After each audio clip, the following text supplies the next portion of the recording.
Welcome to the All About Us podcast, where we share the stories that remind us of resilience, purpose, and what it truly means to begin again. I'm your host, Carl Allen. Today's guest has lived a life defined by transformation, not the sudden kind, but the hard earned kind that comes through struggle, faith, and service. John Graham spent 30 years searching for where he fit, a journey that took him from homelessness to becoming a published author and the founder of Good Samaritan Home, a nonprofit agency that helps people restart their lives after prison. John earned his doctorate in theology. He says it wasn't the classroom that deepened his faith, it was the 2,500 men and women who passed through his houses, each one looking for a second chance, just like he once did. They taught him rugged claws, calloused hands, with a tender heart.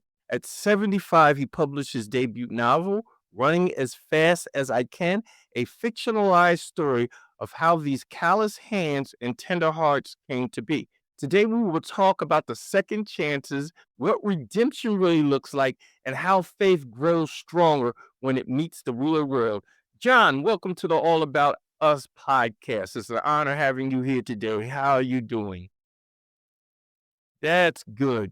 That's great. John, let's talk about the road to redemption. You said it took you 30 years to find where you fit in. Can you take us back to the beginning of that journey? I think there's a tendency in America to think that life is a sprint, that you go to through high school, you go to college, you get a job, you get a big house, you get a perfect wife and perfect husband, your children are perfect, and you live a happy life. But the truth is that many of us, too many of us, don't even know where the race is begun, let alone be able to run it. And we feel like we're behind. And now maybe it's because we were born in poverty, or maybe it's because we were born into abuse, or simply because our parents didn't know. And that was my case. My parents came out of the Depression, and their only concern was surviving. So they gave us what they felt to be a better home than they came from, meaning that it was a roof over our head. But I was given no direction. So coming out of the 60s and all that turmoil, I graduated from college having no idea what to do with my life. So I went through a myriad of career changes, like a children's home counselor, thinking I could help inner city kids. And then I was a truck driver. And then I was a fireman, thinking that I could be a hero there. Then what I found was, at least in my firehouse, we did a lot of housekeeping and a lot of window cleaning, but very little firefighting. So I ended up as a building contractor thinking, well, I could be creative. I could be an artist creating a work of art with my hands in houses. And but the trouble with construction is you're only as good as your last job, and you could be rich today and poor tomorrow. So then after that, I moved through 3 different states to follow the work.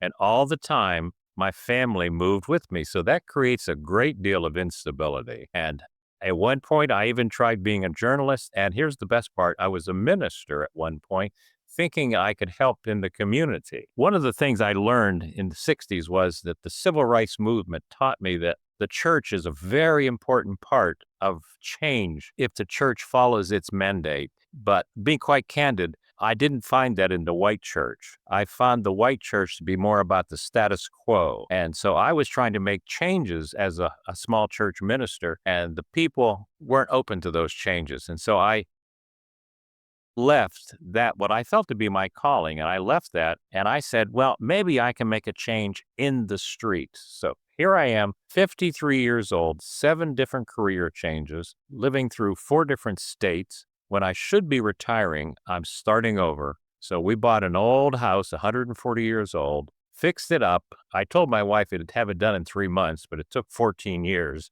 So that tells you. But we used that house where we lived as a homeless shelter. We shared it with homeless persons, and that became the beginning of what we now called our nonprofit, Good Samaritan Home. What it did was it opened the door when the Department of Correction called us and said, we have a man coming from prison. Will you house him in your shelter? And we will pay you a per diem because it's cheaper if we have somebody in the community than it is in prison. It costs $109 a day to house somebody in prison, but if they're out in the community working, they pay taxes, they contribute, they're taxpayers, not tax burdens. So we took one man from prison, and that led to another man and another man. And eventually bought another house and fixed it up because of my construction background. And one house led to two houses and three houses. And there you have Good Samaritan Home in a nutshell. Okay. How did those early years,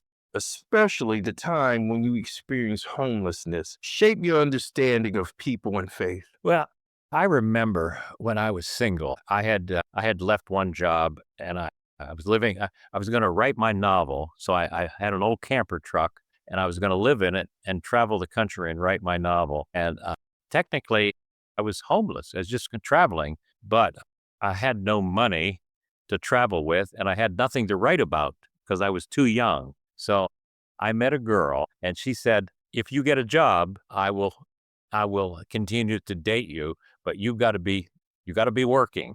You're not gonna be homeless with me. So, but here's what I remember about being homeless. Even though it was not like the people I dealt with to the degree, I remember what it was like not knowing where I was going to park my truck at night, not knowing what I was going to do tomorrow. I remember feeling completely out of gear. Now, imagine what the weather's going to be like. Is it safe for me to be there? So if it weren't for my wife's support and my wife's stability, I don't think I could have made it because she gave me that push that was needed. But I never forgot what it felt like, even though it was limited, to be homeless. And I carried that into my work with the shelter because what I look at is what I ask somebody when they come to us.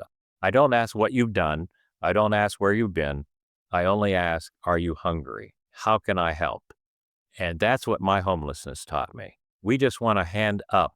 We don't want to hand out. What moments or people helped you start turning your life around? Well, yeah, I would have to, it sounds benign, but I really give a lot of credit to my wife because she went through so much, so many changes, so many different disruptions. Remember when we were remodeling our house, we really had no money. So we had to do all the work ourselves. And I bought her a table saw for Christmas. So that was, and she liked it. We put it in the living room, a table saw in the living room, so we could finish the house. And she lived in just construction chaos for all those years, but she also lived with strangers coming into her world.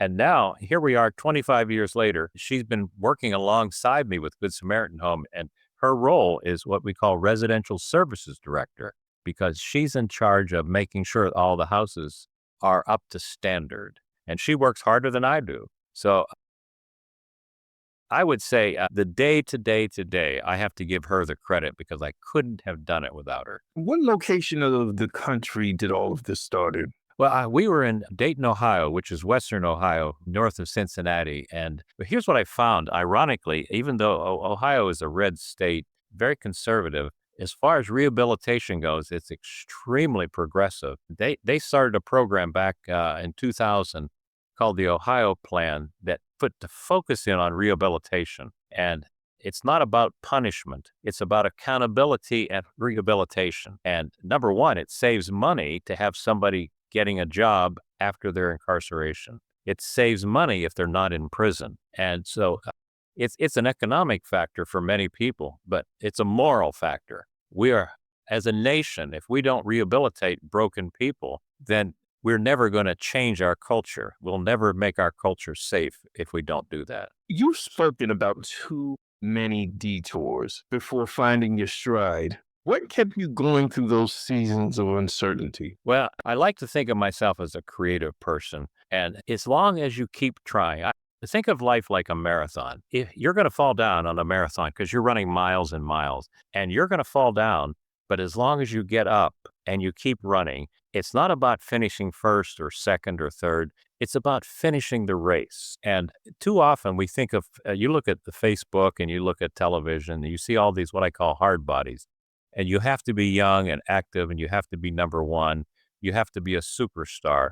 And nobody is Taylor Swift and nobody is a football player you see last night on the games. We are just we're people in the stands trying to get day to day, and we all make mistakes. But as long as we get up in the morning and try one more day to help our kids do better, to support our community, that's what I mean by a marathon. Helping somebody else will actually help me, and so that's what has motivated me all these years. Okay. Well, you gave us a quick kind of, synopsis of how you started Good Samaritan House. Exactly what does your organization do for people re-entering society after prison? Well, we don't do a lot of programming and such. Our role is housing because we partner with mental health, we partner with social welfare services. And in Dayton, we particularly partner with the County Reentry Coalition, where they do the job interview training. What we found is many men coming from prison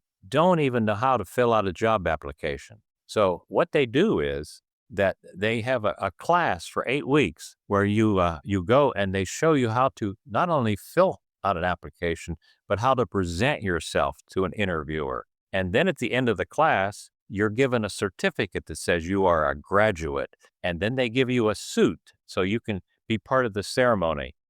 And I've seen grown men cry because they've never gotten a certificate for anything, and they've never worn a suit. So it's a very emotional moment. So our role is housing and what I call mentoring, encouragement.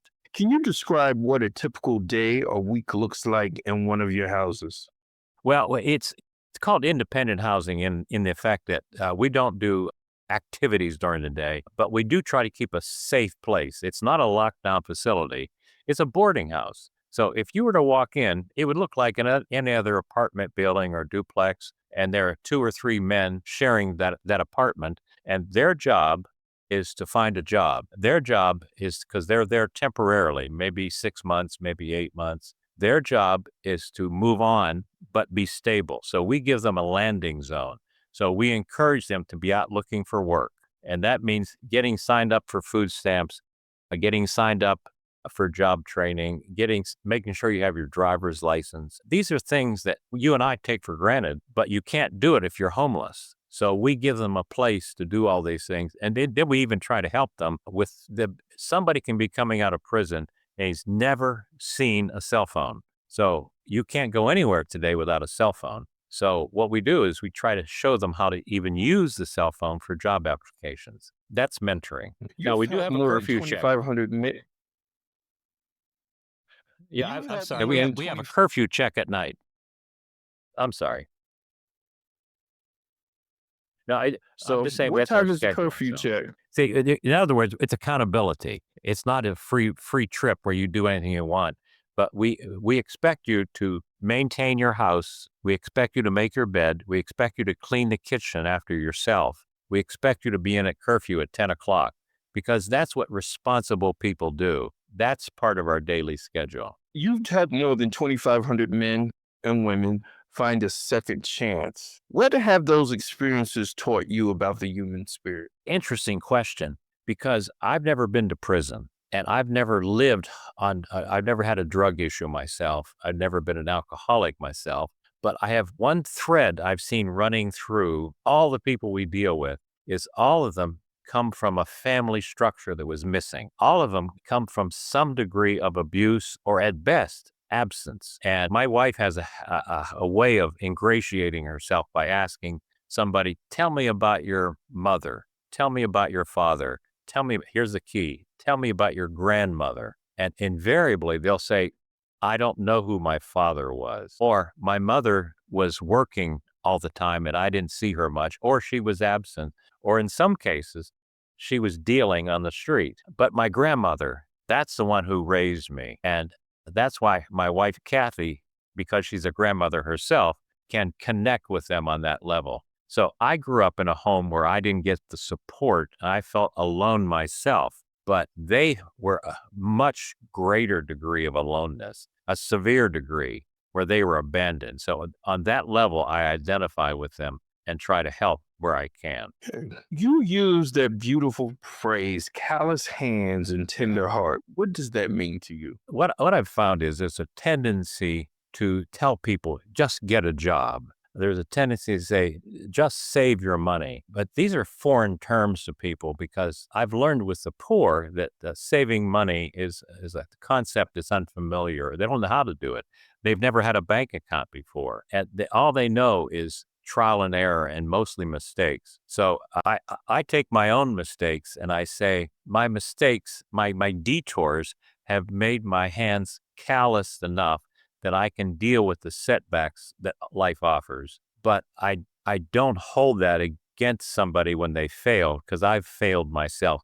That's where the tender heart comes in. So I'm not surprised when somebody makes a mistake. And even if they do something that gets them rearrested, like a parole violation, and then they ask to come back, we never say, "What have you done?" We say, "What do you want to do now? How can we help you change?" And that's where what I try to teach my staff more than anything else is not how do we catch this guy doing something wrong? How do we help them so that we can keep them one more time? How do we show them another way where they can stay, not be terminated? How do you balance strength and compassion when working with people rebuilding their lives? I think Ronald Reagan said it best when he was dealing with the Russians. He said, "Trust but verify." And I think that's the thing. We don't have a hug a thug program where we simply say, "You can do whatever you want. We're going to trust you here. You can have a free reign." What we say is that we're going to offer you temporary free housing, but you must be accountable for that housing. You must make your bed. You must clean after yourself. You have a curfew. What it shows is respect, not just your roommate, but respect for yourself. And so I can't see in your mind. I can't see if you're wrestling with issues like mental health or drugs, but I can see if your bed's not made, and I can see if you're not cleaning behind yourself. So these are tangibles that we measure. And so by holding people accountable for daily overt actions, it's a way of being able to monitor them in a positive way. Have there been moments when this work challenged your faith or your patience? Every day. Yeah, yeah. It's, we had a just a guy was had a conversation this morning with my number 2 manager, and, this guy had been with us, and he was, apparently he had gone AWOL and he had got rearrested, and now he's asking to come back, and I know there are gonna be problems with him because that's the nature of the beast. So, we had our conversation was, how can we help him but not allow him to repeat the same pattern? So we're constantly looking for ways that we can offer a hand up, even though we have our eyes wide open that this may or may not work. What have you learned about forgiveness, both giving it and receiving it through your journey and through the Mm. people you serve? I believe my numbers are correct. It was addiction takes on average about 7 times through rehabilitation to finally overcome addiction. And even then, if you're not careful where you go, if you're not careful where you're with, you could easily fall back. Now, if that is true with drugs, but it's also true with what I call destructive behavior. So, forgiveness is a very practical thing. It says, Hmm. "I know you failed, but I'm not keeping score." That to me is the definition of forgiveness. It's not keeping score. So, would you say that in most of the men and women that come through your facility, they've either had a combination of alcohol or drug abuse? Is that something that you find in almost all the cases? I'd say 60 to 80%. Yes, absolutely. Then add in mental health issues because we have one program, it's low risk, and the other is not high risk, their crime, but high risk with their stability. And it's almost always mental health issues because they may self medicate with drugs or alcohol. It's so yes, sometimes the best they're going to do is to be on disability the rest of their life because they just don't have it. Now, your place seems pretty progressive in this manner, this location in Ohio, Dayton, which I'm pretty surprised by that. For someone who was looking into doing something like you are doing, what are the source of resources for, an individual doing what you're doing? We were very fortunate that we were able to partner with the state Department of Correction because the research from Xavier University in Cincinnati showed that reentry, community rehabilitation not only reduces recidivism, but it actually makes the community safer and it reduces costs on prisons. So they were ahead of the game. I happened to come in and offer my background. So I rode their coattails. But I would say if you're going to go, say you're in Indiana and you want to do that, with if you did it without the state support, it would be much, much more difficult because you'd have to fund it yourself. And it can be done. And the downside is it's hard to get donations for people who are felons. If you wanted to say, I'm going to have a house and it's going to be filled with people coming from prison, and I would like you to donate to support our budget, it wouldn't happen. It wouldn't happen. But now, because we don't ask for donations, we actually save the state money. So as a partner, we are paid a per diem, and the state reduces their costs by paying us for housing. Okay, running as fast as you can. Let's talk about your book.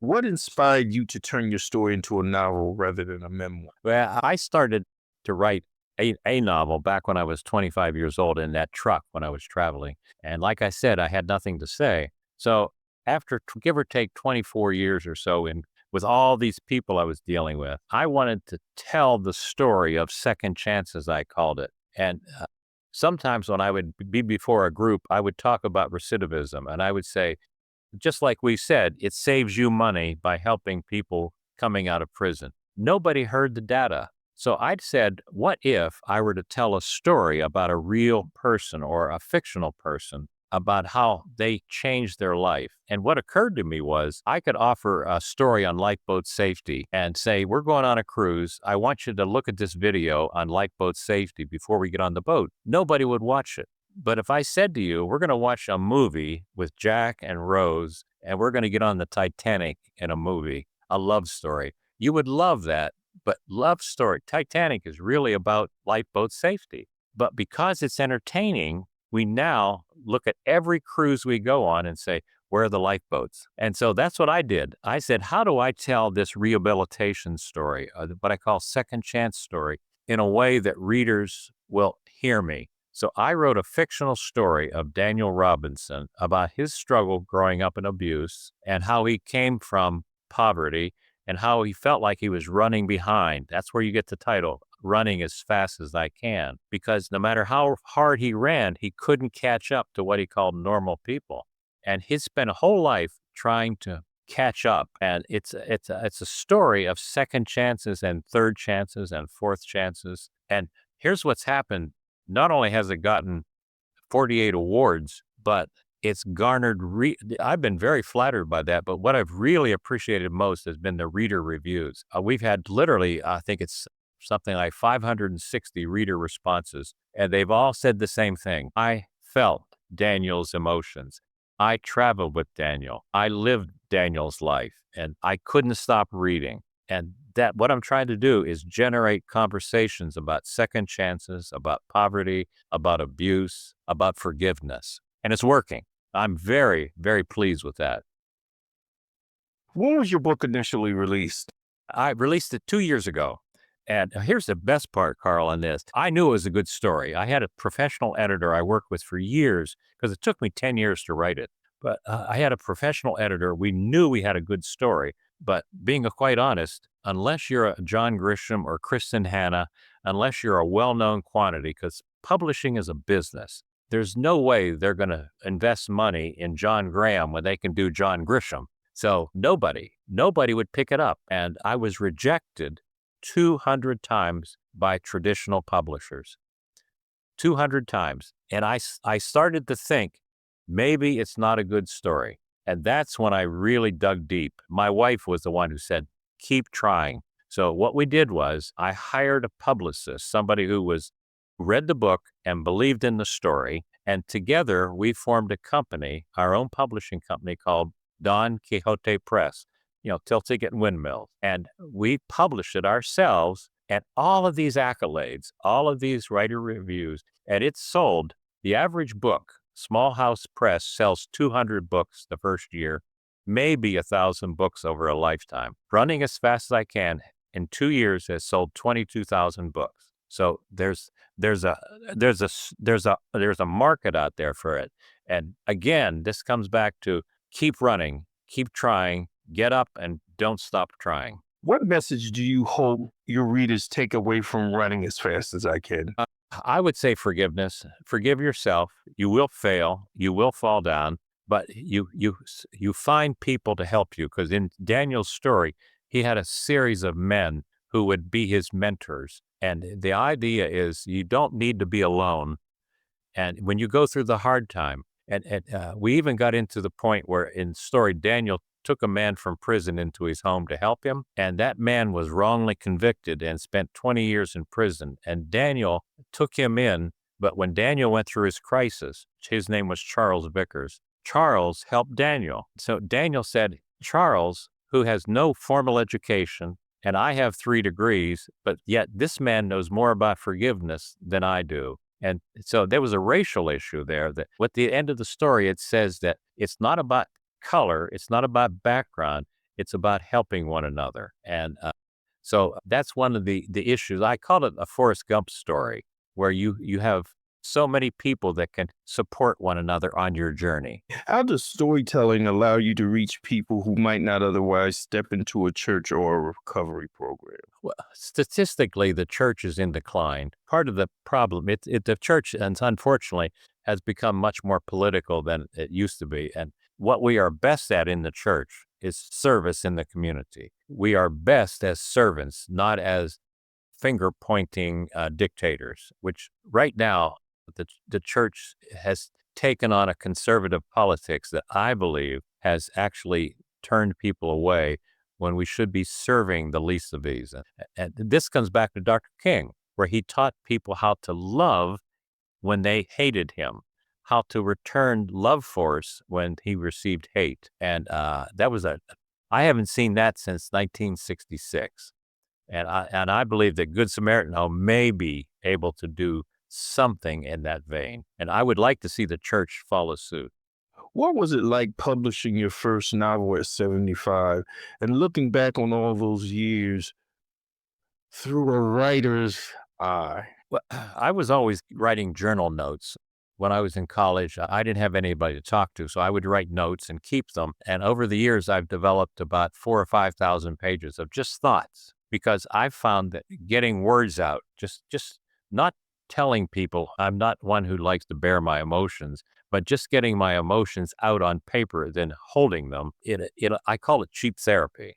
So writing Runny is not my story, but it follows my outline. So if I can help people who have gone through similar journeys, then I feel like, I'm not a preacher. I'm not Dr. King. I'm not Billy Graham. I'm not a politician who has a large audience, but maybe somebody will read Daniel's story and say, that's me. There's hope for me too. As a writer, I feel like I can do that. Faith in action. You said that your theology degree didn't grow your faith the way the community did. Can you talk about that realization? Well, yeah, I was brought up in the what I call the evangelical wing of the church, where we are always giving answers to people. If we could just tell people what to believe and what to do, then they would be saved. But what I've found is the less we talk, the more we say by our silence and our service. And so the church historically has been always been best at service, not at telling people. And so what I focus in on is that if we are created by God, that means that everyone is God's creation. And so you and I are brothers, regardless of our background, regardless of our color, we are brothers. And so I have an obligation to you as my brother. And that I think that addresses all these issues, like it addresses the food stamp issue, it addresses politics, it addresses immigration. All those issues should be addressed through the lens of, if God is our creator, we are all brothers and sisters, regardless of our language and skin color. And that to me is where the church could and should be. What does faith in action look like for you now outside of traditional religion? Well, it's writing. I'm working on a sequel now because I feel like it gives me some sort of control. But what I also try to do, I write a Substack column or I can actually expand on some political issue that's important to me. But I don't try to just talk about politics as such. I try to talk about morality in politics. What is our role as a moral people? Not what should we do as a political power, but what should we do as a moral power? And again, this comes back to if this is the land that God has given us to be a light on the hill, then what does that light look like? And right now, I don't think it's shining well. So I get on TikTok and I may address some things. And that's another story there. I've had to learn to speak Facebook. I learned to speak Instagram. I learned to speak TikTok. God forbid TikTok.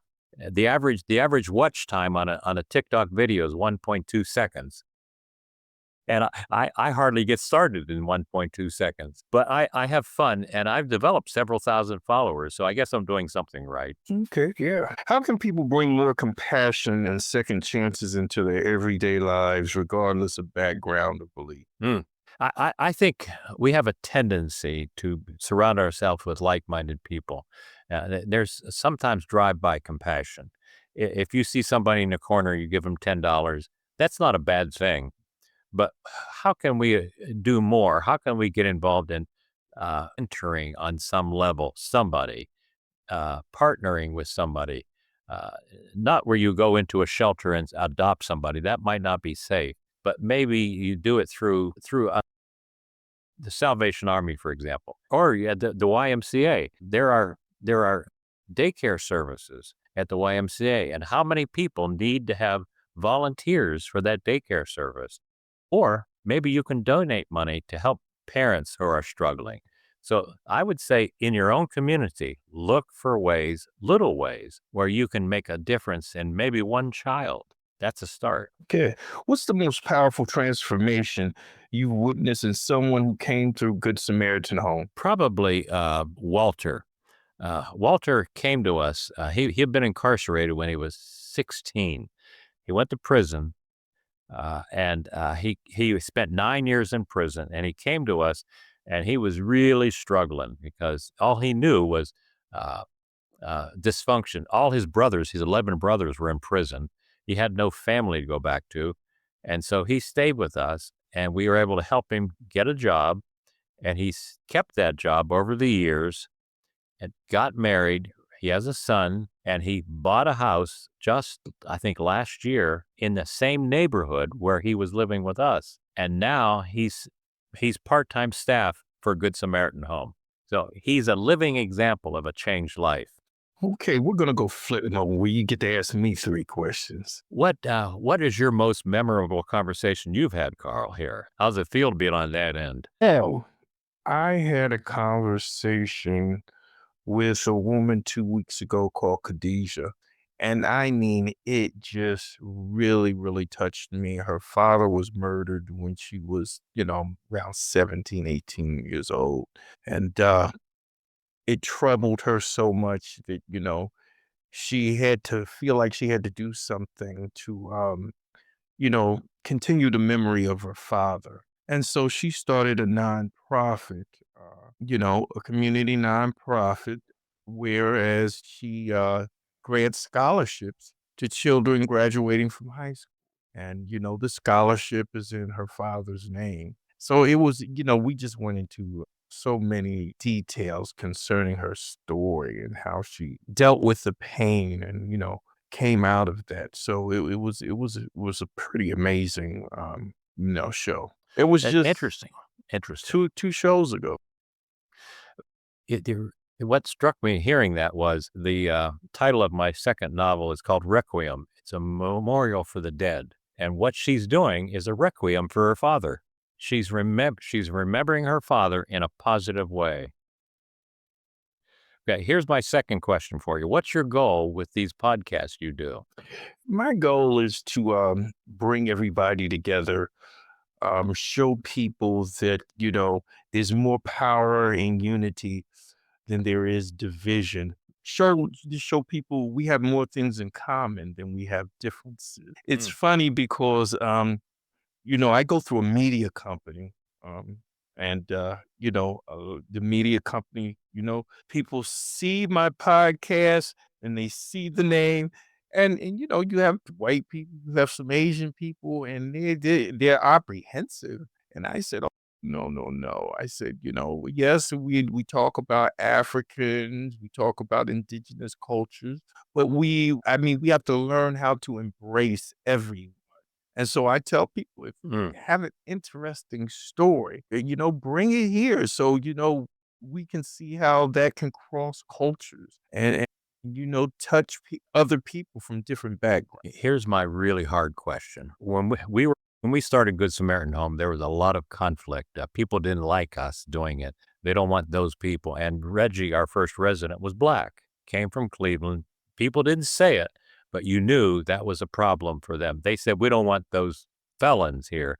But what they meant was, "We don't want those black felons," because in a white community, there's an assumption that all prisons are black when statistically they're majority white. But there was so much hostility to our program that I had police protection at one point, and someone even stabbed me. I was even stabbed in front of the courthouse. So we spent years trying to overcome that hostility. But what I said to myself was, because I walked on the street, I could feel people looking at me. I could feel them. I could feel they knew who I was, and I felt the hostility. And I thought, this must be what it feels like to be black in a white culture. How do you, as a black man, handle living in a majority white culture? Because I got a glimpse. That's interesting. I think I was a little different because my intellect allowed me to cross a lot of barriers. Just about everything I've ever done, I've always been the only black, only African American. And so once again, for me, I just looked past all of it. I just felt like, yeah, I'm black. Yeah, you're not gonna like me, but yeah, you're gonna have to deal with me. And Mm. it's just been like that. I think what happens is a lot of people get caught up into stereotypes. And so when you interact with someone, they make their decision about you within the first 20 to 30 seconds. And so if you immediately start breaking that stereotype down right then and there, they may feel apprehensive, but they may be a racist, but you haven't given them the firepower to be a racist. Do you understand what I'm saying? And so, I mean, it just is what it is. I think if you sit around and you make excuses about it, you look at it, I don't like it. Um, there's not a lot that I can do about it. I think up until maybe like the 2000s, our race relations were getting better in the country. To me, actually, um, our race relations went down after Obama was elected twice. Yep. And I so absolutely, absolutely agree. and so what happened was after Obama became a president, and so now you have a black man in the White House, there was just a backlash to that. And the backlash still exists. Nowadays, I tell people all the time, if we didn't have a Barack Obama, there would never be a Donald. Very, very good statement. I think that tells me the latent hostility. We like to think that we've moved past it, but you scratch the surface. We all have our own prejudice still. And that saddens me, but I understand. And that's one of the things I try to address in my story of how do we get beyond the surface and get to the heart of seeing one another as brothers and sisters. And that's a hard thing. Oh, it is. It's definitely hard. But once again, I mean, we even have to look past that because what a lot of people don't realize is that's how the powers to be stay in power by keeping us divided. Oh my, yes. That that that Yeah. that's where their power base is. That's where their Yeah. power base is. So if they can keep us fighting each other, then they can keep getting rich while we're fighting against each other. And then you have these small communities and you get stereotyped. I'm just going to touch on this. with an African American community. We're stereotyped, as criminals. But the funny thing is, African Americans have been taught to hate each other so much, and they don't realize they hate each other, that we have far more black on black crime than we have black on white crime. Yeah, I agree. And so, it's just, it's just there's just certain things, we have to break the stereotypes. We have to look at why they're trying to keep us divided and understand, that's where the power is. When you control the money, you control the information, and you control the technology. That's how you keep people. Mm. I wish, Carl, that I had another 50 years because it's going to take that long to really learn all the lessons I need to learn. Yeah, if things go the way I think could go, I think is going to go. I think we're going to see a turnaround in America in the next 10 years after Trump gets out of office. But reflection and legacy. How do you stay grounded in humility after seeing so many lives change because of your work? Oh, is that a question for me? Mhm. How do Oh, you okay. stay grounded in Oh, you humility after wait. seeing so many lives change because of your Uh, work? yeah, I think because it, I if there's one attribute that I say I have, yes, I have a doctoral degree, but I don't consider myself that bright as far as compared to some people. And yes, I wrote a book, but it's a decent book, but I'm not Hemingway. But in Good Samaritan Home has done very well since we started. But I think the one trait I have that I would recommend to people who are like me, I'd say average, but I would recommend is encourage one another to just never quit. And if I have one trait that I think is my saving grace is that my stubbornness to never quit. So that keeps me humble because I know I'm not the best in the room, but I'm the most stubborn. And if you ask me to do the job, I will do it, period. Because I'm a soldier in this army of sort and this service army. And if you ask me to do it, I will fight on Normandy Beach because that's my job. And so that keeps me humble because I'm not the general. I'm just a frontline soldier. What keeps you hopeful when you meet someone who's just beginning their second chance journey? Hmm. My first resident, Reggie, called me last 6 months ago, and he has never been back to prison. He's married. He's working for UPS. He even called and said, I even read your book, but he just wanted to say, I want you to know I'm doing fine. I want you to know I'm making it. And this to me is that so when I have my funeral one day, I'm hoping that there will be people like Reggie and Walter and maybe a couple other people who will show up and say, he made a difference in my life. That's my goal. That keeps me going. Maybe I can make a difference in someone's life. How has helping others heal continue to heal you? Well, I think if you're focus in on yourself, you focus in on your needs or your wants, all you see is yourself. But if you it's like the statement that it's not we can focus in on dying, but it's the living. I believe that came from Shawshank, where you have to focus in on the living. And that's what we're doing here. That gives me hope. As long as we're here one more day, there's hope that we can make a difference. I just got a call this afternoon from my one of my managers saying, we've got this guy who wants to come back. And and then I had a note this morning. Another guy said, I just got a job this morning. So, that to me gives me hope that maybe because he was so depressed for 6 months until he found that job. That to me gives me hope because he has hope now. Okay.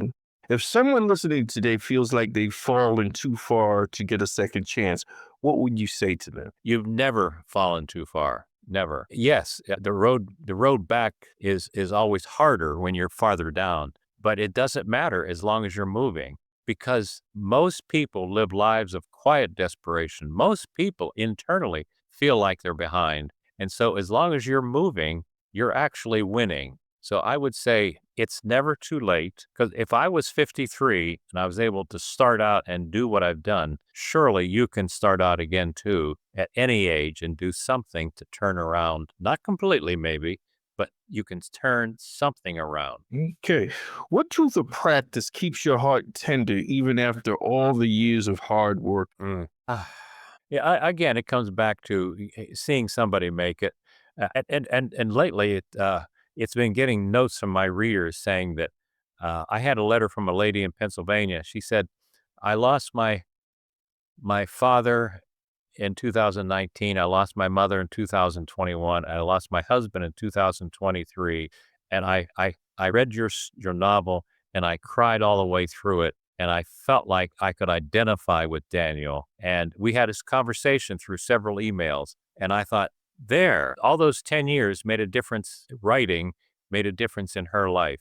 So maybe there are people out there that we can make a difference with. That gives me hope, so that on my epitaph at my funeral, they'll say, "I read his story and it changed my life." Okay. And finally, when you look at your life now, what does redemption mean to you? Yeah, I have a lot of regrets. I wish I had started out when I was 21. I wish I had done better in college. I wish I'd done better in high school. I wish I'd tried out for sports. I wish. But these were the cards I dealt with, and so redemption to me is, like we said again and again in this conversation, it's simply getting up one more time. That's all it is. It's not being perfect. It's being Forgiveness is defined as getting up one more time. Okay. Well, John, thank you for sharing your story, your faith, and love with such honesty. You remind us that redemption isn't about perfection, it's about persistence, grace, and the willingness to try again and again. To our listeners, you can learn more about John's work through Good Samaritan Home or find his novel Running as Fast as You Can wherever books are sold. We will have links to your organization and to your online facilities to purchase your book in the show notes and promos. To our listeners, you can learn more about John's work through Good Samaritan Home. You have a website, don't you? Yes, Good Samaritan Home is real simple. It's goodsamaritanhome.org, easy to find. And then my site is johndavidgraham.com, easy to find. Okay, running as fast as I can is just an amazing, amazing idea, amazing concept. I'll have to pick up the book and I'll be looking forward to grabbing your next one, which Right now, it's free just on Kindle Unlimited because we're not in okay. it to make money. So, or you can buy it for. I'm even selling it for 99 cents right now because I'm not trying to make money on it. I just want people to read it and discuss it. Okay. Okay.